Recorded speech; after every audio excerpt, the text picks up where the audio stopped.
आज तुम्ही उपोषणस्थळावर भेट दिली, याच्या अगोदर पण विभाग आयुक्त सोबत तुमची भेट झाली, काय आश्वासन दिलं तर आयुक्तांनी? बघा, आज आमचे साहेबगाव पाटलांचा 7वा दिवस आहे उपोषणासाठी. 7वे उपोषण चालू आहे आणि मी आणि फैसल साहेब आणि देशमुख साहेब आम्ही जाऊन मनियार साहेबाला भेटलो होतो.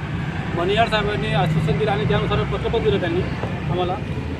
ते पत्र दिलं सेक्रेटरी त्यांनी पत्र लिहिलं आहे उपोषणाबद्दल. आणि ह्या ठिकाणी जे उपोषण चालू आहे रामगिरी बाबाबद्दल, रामगिरी बाबाचा जर इतिहास बघितला तर त्या इतिहासामध्ये ज्या गुरुचे ते चेले हैं, चेला इकडं मुसलमानाबद्दल वाईट बोलतो, धर्मगुरूबद्दल वाईट बोलतो आणि त्यांचे गुरु सौदी अरबला जाऊन अब्दुल्लाशी भेटतात, अब्दुल्लाशी जाऊन तिथं मीटिंग करतात आणि इथं आपल्या भारतामध्ये त्यांचा चेला रामगिरी हा मुसलमानाबद्दल आणि त्यांच्या प्रेषित मुहम्मदबद्दल अपशब्द वापरतो. हा सरळ एक ढोंगी मामला आहे. म्हणजे दाखवाचा एक भाग वेगळा जगासमोर आणि कराचा एक भाग वेगळा. त्याचप्रमाणे अयोध्यामध्ये आज घडीला एक महाराज आहे. त्या महाराजापासून मुसलमानांनी आणि सगळ्या नागरिकांनी आणि लीडरने, नेत्यांनी कोणत्याही असो, कोणत्या राजकारणी भागाचे असो किंवा कोणत्याही समाज असो, त्यांनी शिकवण घेण्यासारखं भाषण दिलेलं आहे. त्या महाराजाचं इतका जबरदस्त अभ्यास आहे. त्या महाराजांनी प्रेषित मुहम्मदबद्दल बोलताना त्यांच्या डोळ्यातून अश्रू वाहत होते. की त्यांनी सांगितलेलं आहे प्रेषित जे मुहम्मद आहे ते फक्त मुसलमानांचे नाही, ते सर्व समाजाचे आहे. आणि त्यांनी जे शिकवण दिलेली आहे ते सर्वांसाठी शिकवण आहे. त्या माणसानं त्यांनी स्वतः सांगितलेलं आहे की हा बाबा जो रामगिरी आहे, हा बाबा नाही, हा महंत नाही, हा महाराज नाही, हा ढोंगी माणूस आहे आणि कोणीतरी तरी इशाऱ्यावर तो नाचतो. तर त्यासाठी त्या महाराजाला जर अटक करायची असेल तर त्यांनी एक प्रस्ताव दिलेला आहे. अयोध्यामधल्या महाराजांनी तो प्रस्ताव दिलेला आहे की सर्व लीडर, मग ते कोणत्या पार्टीचे असो, राजकारणी कोणत्या असो, सर्व मुसलमानांनी एका प्लॅटफॉर्मवर यायला पाहिजे, सर्व नेत्यांनी एका प्लॅटफॉर्म यायला पाहिजे आणि राष्ट्रपतीला निवेदन दिलं पाहिजे, राष्ट्रपतीला भेट घेतली पाहिजे, राष्ट्रपती सांगितलं पाहिजे आणि पंतप्रधान म्हणा किंवा मुख्यमंत्री म्हणा त्यांच्यासमोर आंदोलन किंवा उपोषण करायला पाहिजे. त्यानंतर हा प्रॉब्लेम सॉल्व्ह होणार आहे आणि रामगिरीला अटक होणार. बरं, याच्यामध्ये दंगल घडवण्याचा षडयंत्र होता का महाराजाचा महाराष्ट्रामध्ये? बघा, जर आपण ही परिस्थिती पाहिली तर निश्चित असं वाटतं माणसाला की याच्यामध्ये काही षडयंत्र आहे आणि दोन समाजामध्ये काहीतरी वाईट परिस्थिती निर्माण करावं.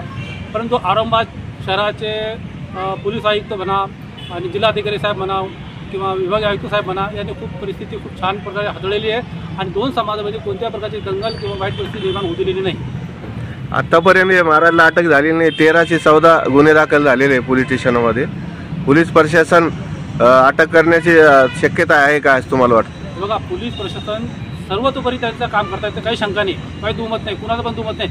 परंतु त्यांच्यावरती प्रत्यक्ष किंवा अप्रत्यक्ष जो दबाव येत आहे सर्व जनतेला माहीत आहे.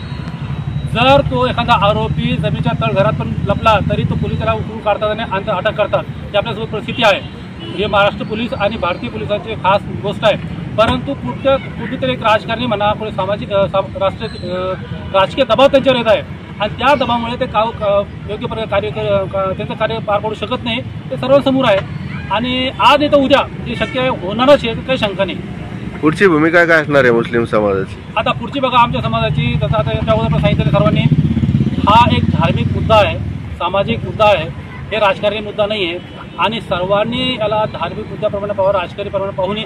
त्याची काही किंमत नाही, राजकारणामध्ये काही किंमत नाही आहे. आणि जर आता यापूर्वी काही त्या भावाला, त्या रामगिरीला अटक झाली नाही तर सर्व धर्मगुरू मिळून आणि सर्व राजकीय पक्षाचे नेते मिळून, सर्व शहराचे जिम्मेदार माणसं मिळून एक मिटिंग घेतील आणि तिथे ठराव करतील काय याची भूमिका काय करायची. बरं, आद्य मुस्लिम समाजाचे जे भावना दुखवले गेले, हिंदू संघटनाने आतापर्यंत समर्थन केलेलं नाही मुस्लिम समाजाला आणि आतापर्यंत काही निवेदन त्यांच्या समर्थनामध्ये आलेलं नाही. बघा, जर तुम्ही पत्रकार माणसं त्यांची प्रतिक्रिया घेतली, मी सांगतो 80% ते 75% माणसं हे मुसलमानच्या फेवरमध्ये बोलणार आहे आणि त्या धर्मगुरू आणि त्या रामगिरी बाबतच्या त्याच्या बाजूने बोलणार नाही आहे. कारण आज ते मुसलमानाबद्दल बोलतात, उद्या ते दुसऱ्या धर्माबद्दल बोलणार आहेत आणि त्यांनी जे सांगितलेलं आहे ते सर्वांना माहिती आहे की चुकीची भावना आहे, त्यांनी चुकीचं बोललेलं आहे. आणि दुसऱ्या धर्माबद्दल कोणत्या गीता म्हणा घ्या, रामायण घ्या, महाभारत घ्या, कोणत्या याच्यामध्ये घ्या, धार्मिक पुराणामध्ये घ्या, कुठेही कोणत्या धर्माला वाईट बोलण्याचं आधी दिलेलं नाही किंवा संकेत दिलेला नाही. आपलं नाव? शेख रशीद रहमान, एक भारतीय नागरिक.